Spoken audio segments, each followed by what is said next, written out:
ಧರ್ಮದ ವೈಶಾಲ್ಯಮಯ ಪರಂಪರೆ ಪ್ರಕೃತಿಯನ್ನು, ಅದರಲ್ಲಿರುವ ಪ್ರತಿಯೊಂದು ಜೀವಸಂಕುಲವನ್ನು ಅತ್ಯಂತ ನಿಷ್ಠೆಯಿಂದ ಗೌರವಿಸಿದೆ. ಪ್ರಪಂಚದ ಸೃಷ್ಟಿಯ ಬೇರುಗಳಲ್ಲಿ ಪ್ರಕೃತಿ ಮತ್ತು ಜೀವಜಾಲ ಎರಡೂ ಅವಿಭಾಜ್ಯವಾಗಿ ಸೇರ್ಪಡೆಯಾಗಿದೆ ಎಂಬ ನಂಬಿಕೆ ಹಿಂದೂ ಧಾರ್ಮಿಕ ಚಿಂತನೆಯ ಮೂಲಸ್ತಂಭಗಳಲ್ಲಿ ಒಂದಾಗಿದೆ. ಮಾನವನು ಬುದ್ಧಿವಂತಿಕೆಯ, ಮಾತನಾಡುವ ಸಾಮರ್ಥ್ಯದ, ಸಂವಹನ ಶಕ್ತಿಯ ಹಾಗೂ ಜೀವನ ನಿರ್ವಹಣೆಯ ಅಸಾಧಾರಣ ಕೌಶಲ್ಯಗಳ ಮೂಲಕ ಇತರ ಪ್ರಾಣಿಗಳಿಗಿಂತ ವಿಶಿಷ್ಟ ಸ್ಥಾನವನ್ನು ಪಡೆದಿದ್ದರೂ, ಪ್ರಕೃತಿಯೊಂದಿಗೆ ಅವನು ಹೊಂದಿರುವ ಅವಲಂಬಿತ ಸಂಬಂಧ ಎಂದಿಗೂ ಕಡಿತವಾಗದೆ ಉಳಿದಿದೆ. ಪ್ರಕೃತಿಯಿಂದ ಬೇರ್ಪಟ್ಟ ಮನುಷ್ಯ ಎಂಬುದೇ ಅಸಂಭವ. ಅವನ ಜೀವನ, ಅವನ ಸಂಸ್ಕೃತಿ, ಅವನ ಧಾರ್ಮಿಕ ನಂಬಿಕೆಗಳು, ಅವನ ದೈನಂದಿನ ಚಟುವಟಿಕೆಗಳೆಲ್ಲವೂ ಪ್ರಕೃತಿಯ ಪ್ರತಿಫಲನೆಗಳೇ. ಈ ನಂಬಿಕೆಯ ಹಿನ್ನೆಲೆಯಲ್ಲಿ ಪ್ರಾಣಿ ಪಕ್ಷಿಗಳಿಗೆ ಹಿಂದೂ ಧರ್ಮವು ನೀಡಿರುವ ಸ್ಥಾನ ಅತ್ಯಂತ ಮಮತೆಯುದು. ಪ್ರಾಣಿ ಪಕ್ಷಿಗಳನ್ನು ದೇವತೆಗಳ ವಾಹನಗಳಂತೆ ಪರಿಗಣಿಸುವ ಉದಾಹರಣೆಗಳು ಸಹ ಅನೇಕ. ನಾಡಿನ ಪರಂಪರೆಯಲ್ಲಿ ಹದ್ದು, ಗರುಡ, ಹಾವು, ನಾಯಿ, ಗೋವು, ಕಾಗೆ, ಮೋರೆ ಎಲ್ಲ ಜೀವಿಗಳನ್ನು ಯಾವುದೋ ಒಂದು ದೈವಶಕ್ತಿ ಅಥವಾ ಬೃಹತ್ ಪ್ರಕೃತಿ ಸೂಚನೆಯ ಪ್ರತಿನಿಧಿಗಳಂತೆ ಪರಿಗಣಿಸಲಾಗಿದೆ. ಪ್ರಾಣಿಗಳ ವರ್ತನೆ, ಅವರ ಕೂಗು, ಅವರ ಚಲನೆ, ಅವರ ಆವಾಸ ಇವೆಲ್ಲವೂ ಪ್ರಕೃತಿಯ ಗುಪ್ತ ಸಂದೇಶಗಳನ್ನು ಹೊತ್ತು ತರುವಂತಹವು ಎಂಬ ನಂಬಿಕೆ ಅತಿ ಪುರಾತನ. ಪ್ರಾಚೀನ ಭಾರತದಲ್ಲಿ ವಾತಾವರಣಶಾಸ್ತ್ರ, ಕೃಷಿ ಹಾಗೂ ದಿನನಿತ್ಯದ ನಿರ್ಧಾರಗಳಲ್ಲಿ ಪ್ರಕೃತಿ ಚಿಹ್ನೆಗಳು ಪ್ರಮುಖ ಪಾತ್ರವಹಿಸುತ್ತಿದ್ದವು. ಮಳೆಯ ಬರುವುದು, ಗಾಳಿ ಬದಲಾವಣೆ, ಬರ ಅಥವಾ ಪ್ಲಾವನ ಇವೆಲ್ಲವನ್ನೂ ಕೆಲವು ಪ್ರಾಣಿ ಪಕ್ಷಿಗಳ ವರ್ತನೆಯಿಂದ ನಿರ್ಧರಿಸಲಾಗುತ್ತಿತ್ತು. ಇಂತಹ ಪರಂಪರೆ ಇಂದಿಗೂ ಹಲವಾರು ಗ್ರಾಮಾಂತರ ಪ್ರದೇಶಗಳಲ್ಲಿ ಜೀವಂತವಾಗಿದೆ. ಕೆಲವು ಸೂಚನೆಗಳು ಇಂದು ವೈಜ್ಞಾನಿಕ ನೆಲೆಯಲ್ಲಿ ಕೂಡ ದೃಢಪಡಿಸಿದಂತಿವೆ. ಇನ್ನು ಕೆಲವು ಜನಪದ ನಂಬಿಕೆಗಳಾಗಿ ಉಳಿದರೂ ಅವುಗಳೊಂದಿಗೆ ಜೋಡಿಸಿರುವ ಸಂಸ್ಕೃತಿ ಮತ್ತು ಲೋಕಜ್ಞಾನ ಅತ್ಯಂತ ಗಂಭೀರವಾದದ್ದು. ಈ ಹಿನ್ನೆಲೆಯಲ್ಲಿಯೇ ಇರುವೆಗಳು, ಸಣ್ಣದಾದರೂ ಅತ್ಯಂತ ಶ್ರದ್ಧೆಯ ಸೂಚಕ ಜೀವಿಗಳು, ಹಿಂದೂ ಪರಂಪರೆಯಲ್ಲಿ ವಿಶೇಷ ಸ್ಥಾನ ಪಡೆದಿವೆ. ಇರುವೆಗಳು ಸಾಮಾನ್ಯವಾಗಿ ಪರಿಶ್ರಮ, ಶಿಸ್ತಿನ ಪಾಲನೆ, ತಂಡದ ಸಹಕಾರ ಮತ್ತು ಕಾರ್ಯನಿಷ್ಠೆ ಎಂಬ ಗುಣಗಳ ಚಿಹ್ನೆಯಾಗಿ ಪರಿಗಣಿಸಲ್ಪಟ್ಟಿವೆ. ಒಂದೇ ಗುರಿಯನ್ನು ಹೊತ್ತು ಸಾಗಿಸುವ ಸಣ್ಣ ಇರುವೆಯಿಂದ ಹಿಡಿದು ಗೂಡಿನ ನಿರ್ಮಾಣದಲ್ಲಿ ತೋರಿಸುವ ಸಂಘಟನಾ ಶಕ್ತಿಯವರೆಗೆ ಇವುಗಳು ಮಾನವ ಸಮಾಜಕ್ಕೂ ಮಾದರಿಯಾಗಿವೆ. ಹಿಂದೂ ತತ್ವಗಳಲ್ಲಿ ಇರುವೆಗಳ ಪ್ರವೃತ್ತಿಯನ್ನು ಧನಾತ್ಮಕ ಜೀವನ ಶೈಲಿಯ ಪ್ರತಿರೂಪವೆಂದು ಕಾಣಲಾಗಿದೆ. ವರ್ಷಪೂರ್ತಿ ನಿಂತಿಲ್ಲದೆ ಕೆಲಸ ಮಾಡುವ ಅವುಗಳ ಬದುಕಿನ ವಿಧಾನ ದೀರ್ಘಾಯುಷ್ಯ, ಶ್ರೇಯಸ್ಸು ಮತ್ತು ಸಮೃದ್ಧಿಯನ್ನು ಸೂಚಿಸುವುದಾಗಿ ಪರಿಗಣಿಸಲಾಗಿದೆ. ಇರುವೆಗಳ ವರ್ತನೆಯ ಕುರಿತು ಜನಪದ ನಂಬಿಕೆಗಳಲ್ಲಿ ಹಲವು ಸುಂದರ ಹಾಗೂ ಕುತೂಹಲಕರ ಮಾತುಗಳಿವೆ. ಉದಾಹರಣೆಗೆ, ಇರುವೆಯ ಗೂಡಿನ ಮೇಲೆ ತಿಳಿಯದೆ ಕಾಲಿಟ್ಟರೆ ಅದು ಮಳೆಯ ಬರುವ ಸೂಚನೆ ಎಂದು. ಇರುವೆಗಳು ದೊಡ್ಡ ಕಟ್ಟಡದಂತಿರುವ ಗೂಡನ್ನು ನಿರ್ಮಿಸಿದರೆ ವಾತಾವರಣದಲ್ಲಿ ಅನುಚಿತ ಬದಲಾವಣೆ, ಬಹುಶಃ ಬಿರುಗಾಳಿ ಅಥವಾ ಭಾರೀ ಮಳೆ ಸಂಭವಿಸಬಹುದೆಂದು ಹಿರಿಯರು ಹೇಳುತ್ತಾರೆ. ಇಂದಿನ ವಿಜ್ಞಾನವು ಕೆಲವು ಸಂದರ್ಭಗಳಲ್ಲಿ ಜೀವಿಗಳ ವರ್ತನೆ ವಾತಾವರಣದ ಬದಲಾವಣೆಗೆ ಮುಂಚಿನ ಸೂಚನೆಗಳನ್ನು ನೀಡುತ್ತವೆ ಎಂದು ಒಪ್ಪುತ್ತದೆ. ಮನೆಯಲ್ಲಿ ಇರುವೆಗಳು ಗೂಡನ್ನು ಕಟ್ಟುವುದು ಅನೇಕ ಕಡೆಗಳಲ್ಲಿ ಶುಭ ಸೂಚಕವೆಂದು ಪರಿಗಣಿಸಲಾಗುತ್ತದೆ. ಇರುವೆಗಳು ಮನೆಯೊಳಗೆ ಆಶ್ರಯ ನಿರ್ಮಿಸಿದರೆ ಅದು ಆ ಮನೆಗೆ ಆರ್ಥಿಕ ಭದ್ರತೆಯ ಸೂಚನೆ ಎಂಬ ನಂಬಿಕೆ ನಮ್ಮ ಜನಪದದಲ್ಲಿ ಪ್ರಸಿದ್ಧ.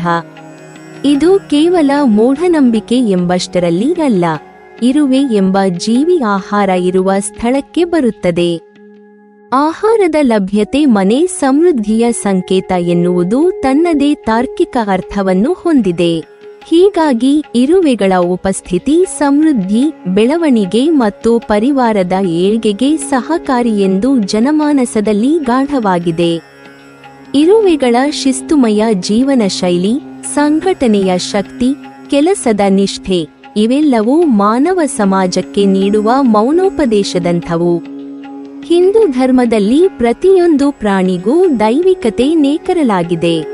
ಅವುಗಳ ವರ್ತನೆಯನ್ನು ಪ್ರಕೃತಿಯ ಭಾಷೆಯಂತೆ ಓದಿಕೊಳ್ಳಲಾಗಿದೆ. ನಿಸರ್ಗವು ಮಾತಾಡುವುದಿಲ್ಲ, ಆದರೆ ತನ್ನ ಮಚ್ಚು ಹಾಗೂ ಮರ್ಮಗಳನ್ನು ಜೀವಜಾಲದ ಚಲನೆಗಳಲ್ಲಿ ಬಿಚ್ಚಿಡುತ್ತದೆ ಎಂದು ನಮ್ಮ ಹಿರಿಯರು ನಂಬಿದ್ದರು. ಇರುವೆಗಳು ತಮ್ಮ ಸಣ್ಣ ದೇಹದಲ್ಲೇ ಬದುಕಿನ ಮಹತ್ತಾದ ಪಾಠಗಳನ್ನು ಮನುಷ್ಯನಿಗೆ ನೀಡುತ್ತವೆ. ಪರಿಶ್ರಮಿಸು, ಬಾಧೆ ಎದುರು ಬಂದರೂ ಕೈಬಿಡಬೇಡ, ಒಟ್ಟಾಗಿ ಕೆಲಸ ಮಾಡು, ಗೂಡನ್ನು ಕಟ್ಟಿಕೊಳ್ಳು, ಮುಂದೆ ಬರುವ ಕಾಲಕ್ಕೆ ಸಿದ್ಧವಾಗು. ಹಳೆಯ ಕನ್ನಡದ ಜನಪದ ಜ್ಞಾನದಲ್ಲಿ ಮನೆಯಲ್ಲಿ ಇರುವೆಗಳ ಚಲನೆಗಳು ಒಂದು ವಿಚಿತ್ರ, ಆದರೆ ಆಪ್ತಾರ್ಥಭರಿತ ಭಾಷೆ ಎಂದು ಪರಿಗಣಿಸಲಾಗುತ್ತಿತ್ತು. ವಿಶೇಷವಾಗಿ ಕಪ್ಪು ಇರುವೆಗಳು ಮನೆಗೆ ಪ್ರವೇಶಿಸಿ ಇದ್ದಕ್ಕಿದ್ದಂತೆ ಗೂಡು ಕಟ್ಟಲು ಆರಂಭಿಸುವುದು ದೊಡ್ಡ ಸೂಚನೆ ಎನ್ನುವ ನಂಬಿಕೆ ಪೀಳಿಗೆಯಿಂದ ಪೀಳಿಗೆಗೆ ಹರಡಿಕೊಂಡಿದೆ. ಇದನ್ನು ಕೇವಲ ಮೂಢನಂಬಿಕೆ ಎಂದು ಹೇಳುವುದಕ್ಕೆ ಸಾಧ್ಯವಿಲ್ಲ, ಏಕೆಂದರೆ ಇದರ ಹಿಂದೆ ನಿಂತಿರುವ ಮಾನವ ಮನಸ್ಸಿನ ಅನುಭವ, ಪ್ರಕೃತಿಯ ನಿಗೂಢ ಸಂಗತಿಗಳೊಂದಿಗೆ ಬೆಸೆಯಾದ ಸಂವೇದನೆ ಮತ್ತು ಮನೆಯೊಳಗಿನ ಬದುಕಿನ ಚಲನವಲನಗಳ ವೈಚಾರಿಕ ಜ್ಞಾನ, ಇವೆಲ್ಲವೂ ಒಂದೇ ಬಟ್ಟಲಿನಲ್ಲಿದೆ. ಹಳೆಯ ಕಾಲದಲ್ಲಿ ಮನೆಗಳು ಮಣ್ಣು, ಮರ, ಕಲ್ಲು ಅಥವಾ ಚೀಲಗಳಿಂದ ನಿರ್ಮಿತವಾಗಿದ್ದವು. ಮನೆಯೊಳಗಿನ ವಾತಾವರಣವು ಸಮಯಕ್ಕೆ ತಕ್ಕಂತೆ ತಣ್ಣಗಾಗುವ, ಬಿಸಿಯಾಗುವ, ಸುಗಂಧ ಅಥವಾ ಗಂಧವಿಲ್ಲದ ಬದಲಾವಣೆಗಳು ಆಗುತ್ತಿರುತ್ತಿದ್ದವು. ಕಪ್ಪು ಇರುವೆಗಳು ಇಂತಹ ಸೂಕ್ಷ್ಮ ಬದಲಾವಣೆಗಳನ್ನು ಮನಸ್ಸಿಗಿಂತಲೂ ವೇಗವಾಗಿ ಗ್ರಹಿಸುವ ಜೀವಿಗಳು. ಅವು ಆಹಾರ, ಸಿಹಿತನ, ಆರಾಮ ಮತ್ತು ಸುಗಂಧಗಳನ್ನು ದೂರದಿಂದಲೂ ಹಿಡಿಯುವ ಸಾಮರ್ಥ್ಯ ಹೊಂದಿವೆ. ಆದ್ದರಿಂದ ಮನೆಗೆ ಕಪ್ಪು ಇರುವೆಗಳು ಬರುತ್ತಿವೆ ಎನ್ನುವುದು ಹಲವಾರು ವೇಳೆ ಮನೆಯೊಳಗಿನ ಚಟುವಟಿಕೆಗಳು ಹೆಚ್ಚಾಗಲಿವೆ ಎಂಬ ನಿಶ್ಚಿತ ಸೂಚನೆ. ಮನೆಯಲ್ಲಿ ಇದ್ದಕ್ಕಿದ್ದಂತೆ ಕಪ್ಪು ಇರುವೆ ಗೂಡು ಕಟ್ಟಿದರೆ ಮನೆಗೆ ಅತಿಥಿಗಳು ಬರುತ್ತಾರೆ ಎಂಬ ಜನಪದ ನಂಬಿಕೆ ಮನೆ ಜೀವನವನ್ನೇ ಒಂದು ಸಮಾರಂಭದ ಕೇಂದ್ರವೆಂದು ನೋಡುತ್ತಿದ್ದ ಕಾಲದ ನೆನಪು. ಅತಿಥಿ ಸತ್ಕಾರದ ಪರಂಪರೆಯು ಅತ್ಯಂತ ಪವಿತ್ರವಾಗಿದ್ದ ಕಾರಣ ಮನೆಯೊಳಗಿನ ಚಲನವಲನಗಳನ್ನು ಪ್ರಕೃತಿಯ ಸೂಚನೆಗಳೊಂದಿಗೆ ಜೋಡಿಸುತ್ತಿದ್ದರು. ಕಪ್ಪು ಇರುವೆಗಳು ಕಾಣಿಸಿಕೊಳ್ಳುತ್ತಿರುವುದು ಮನೆಯಲ್ಲಿ ಆಹಾರ ತಯಾರಿ ಹೆಚ್ಚಾಗುವ ಸಂಕೇತ, ಅಂದರೆ ಯಾರಾದರೂ ಬರಲಿದ್ದಾರೆ ಎಂಬ ಕಾರಣ. ಊರಿನಿಂದ, ದೂರದ ಗ್ರಾಮದಿಂದ ತಮ್ಮ ಮನೆತನದವರು ಅಥವಾ ಹಿತೈತರು ಯಾರೇ ಆಗಿರಲಿ ಮನೆ ಬಾಗಿಲು ತಟ್ಟುವ ಮುನ್ನ ಪ್ರಕೃತಿಯ ಚಿಹ್ನೆ ಈಗಾಗಲೇ ಬರುತ್ತದೆ ಎನ್ನುವ ವಿಶ್ವಾಸ ಜನರಲ್ಲಿ ಗಾಢವಾಗಿತ್ತು. ಅತಿಥಿಗಳು ಬಂದಾಗ ಮನೆಯೊಳಗೆ ಸಿಹಿಯಾದ ಅಡುಗೆ, ವಿಶೇಷವಾಗಿ ಜಾಗ್ರಿಯಲ್ಲಿ ಮಾಡಿದ ತಿನಿಸುಗಳು, ಮಿಠಾಯಿ, ಪಾಯಸ, ಅಕ್ಕಿ ಪಾರ್ಸೆ, ಎಳ್ಳು ಬೆಲ್ಲ ಅಥವಾ ಸಕ್ಕರೆಯಿಂದ ಮಾಡಿದ ತಿಂಡಿಗಳು ಸಾಮಾನ್ಯ. ಅದಕ್ಕಾಗಿಯೇ ಕಪ್ಪು ಇರುವೆಗಳು ಸಿಹಿಯನ್ನು ಹೆಚ್ಚು ಆಕರ್ಷಣೀಯವಾಗಿ ಕಾಣುತ್ತವೆ. ಇರುವೆಗಳು ತುಂಬಾ ದೂರದಲ್ಲಿಯೇ ಸಿಹಿತನದ ಅಣುಗಳನ್ನು ಗ್ರಹಿಸಬಲ್ಲ ಜೀವಿಗಳು. ಮನೆಯೊಳಗೆ ಯಾರಾದರೂ ಬರಲಿದ್ದಾರೆ ಎಂದು ಊಹಿಸಲಾಗುತ್ತಿದ್ದ ಸಂದರ್ಭದಲ್ಲಿ ಮನೆಯವರು ಸಾಮಾನ್ಯವಾಗಿ ಅತಿಥಿಗಾಗಿ ಸಿಹಿ ಅಡುಗೆ ಮಾಡಲು ತೊಡಗುವರು. ಇದರಿಂದ ಮನೆಯ ವಾತಾವರಣದಲ್ಲಿ ಸಣ್ಣ ಬದಲಾವಣೆ ಉಂಟಾಗುತ್ತಿತ್ತು ಮತ್ತು ಕಪ್ಪು ಇರುವೆಗಳು ಆ ಸುಗಂಧದ ಕಡೆಗೆ ಆಕರ್ಷಿತವಾಗುತ್ತವೆ. ಈ ನಂಬಿಕೆಯ ಮತ್ತೊಂದು ತಾತ್ವಿಕ ಅರ್ಥವೂ ಇದೆ. ಮನೆಯೊಳಗಿನ ಚಲನವಲನಗಳು, ವಸ್ತುಗಳ ಜೋಡಣೆ, ಮನೆಯ ಸದಸ್ಯರ ಕೆಲಸದ ವೇಗ, ಇವೆಲ್ಲವೂ ಅತಿಥಿಗಳು ಬರಲು ಸಿದ್ಧಗೊಳ್ಳುವ ಸಂದರ್ಭಗಳಲ್ಲಿ ಹೆಚ್ಚಾಗುತ್ತವೆ. ಇರುವೆಗಳು ಕಂಪನವನ್ನು ಗ್ರಹಿಸುವ ಜೀವಿಗಳು. ಮನೆಯಲ್ಲಿ ಸಣ್ಣ ದೊಡ್ಡ ಚಲನೆಗಳೇ ಅವುಗಳಿಗೆ ಸೂಚನೆಯಾಗಿ ಪರಿಣಮಿಸುತ್ತದೆ. ಹಾಗಾಗಿ ಜನಪದ ಜ್ಞಾನದಲ್ಲಿ ಕಪ್ಪು ಇರುವೆ ಗೂಡು ಕಟ್ಟುವುದು ಒಂಟಿತನ ಮುರಿದು ಮನೆಯೊಳಗೆ ಹೊಸ ಸಂಭ್ರಮ, ಸಂವಾದ, ಕುಟುಂಬ ಸಮ್ಮೇಳನ, ನೆಂಟರ ಆಗಮನ, ಇದು ಮನೆಗೆ ಬರುವ ಮಂಗಳ, ಚಲನೆ, ಸಂಭ್ರಮಗಳ ಪೂರ್ವ ಸೂಚನೆ. ಮನೆ ಯಾವಾಗಲೂ ನಿಶ್ಶಬ್ದವಾಗಿದ್ದರೆ ಅದರಲ್ಲಿ ಜೀವ ತುಸು ಕುಗ್ಗುತ್ತದೆ. ಆದರೆ ಅತಿಥಿಗಳು ಬರುವುದು, ಮಾತುಕತೆಗಳು ನಡೆಯುವುದು, ಸಿಹಿ ಅಡುಗೆ ಸುವಾಸನೆ ಹರಡುವುದು, ಇವೆಲ್ಲವೂ ಮನೆಗೆ ಹೊಸ ಜೀವ ನೀಡುವ ಘಟನೆಗಳು. ಅದರ ಕಾರಣ ಈ ನಂಬಿಕೆ ಮನೆಯ ಸಾಂಸ್ಕೃತಿಕ ಜೀವನವನ್ನು ಆಹಾರ ಪದ್ಧತಿಯನ್ನು, ಕುಟುಂಬ ಒಕ್ಕೂಟವನ್ನು ಪ್ರತಿನಿಧಿಸುವ ಅಚ್ಚುಕಟ್ಟಾದ ಸಂಕೇತವಾಗಿದೆ. ಕಪ್ಪು ಇರುವೆಗಳು ಆ ಕ್ಷಣದಲ್ಲಿ ಕೇವಲ ಜೀವಿಗಳು ಮಾತ್ರವಲ್ಲ, ಪ್ರಕೃತಿಯ ಸಂದೇಶವಾಹಕರು. ಮನೆಗೆ ಸಂಭ್ರಮ ಬರುತ್ತಿದೆ, ಸಿದ್ಧರಾಗಿ ಎಂದು ಮೌನವಾಗಿ ತಿಳಿಸುವ ಜ್ಞಾನಿಗಳು. ಹೀಗಾಗಿ ಮನೆಯಲ್ಲಿ ಕಪ್ಪು ಇರುವೆಗಳು ಇದ್ದಕ್ಕಿದ್ದಂತೆ ಗೂಡು ಕಟ್ಟಿದರೆ ಹಿಂದಿನವರು ಎಂದ ಹಾಗೆ ಬೃಹತ್ ಮಂಗಳ ಬರುತ್ತಿದೆ. ಮನೆಯಲ್ಲಿ ಕೂಡು ಬಾಳು, ಸಿಹಿ ಬರಿ, ಅತಿಥಿ ಬರಿ ಎಂದು ಹೇಳುವಲ್ಲಿ ಅಚ್ಚರಿಯೇನೂ ಇಲ್ಲ. ಇದರಲ್ಲೇ ಪ್ರಕೃತಿ ಮತ್ತು ಮಾನವ ಜೀವನದ ಸೂಕ್ಷ್ಮ ಸಂಬಂಧ ಜೀವಂತವಾಗಿರುತ್ತದೆ. ಪ್ರಕೃತಿಯು ಕೇವಲ ಮನುಷ್ಯನ ಅವಲಂಬನೆಯ ವಸ್ತುವಲ್ಲ, ಅದು ಅವನಿಗೆ ಪಾಠ ಕೊಡುವ ಮಹಾತ್ಮ ಶಕ್ತಿ.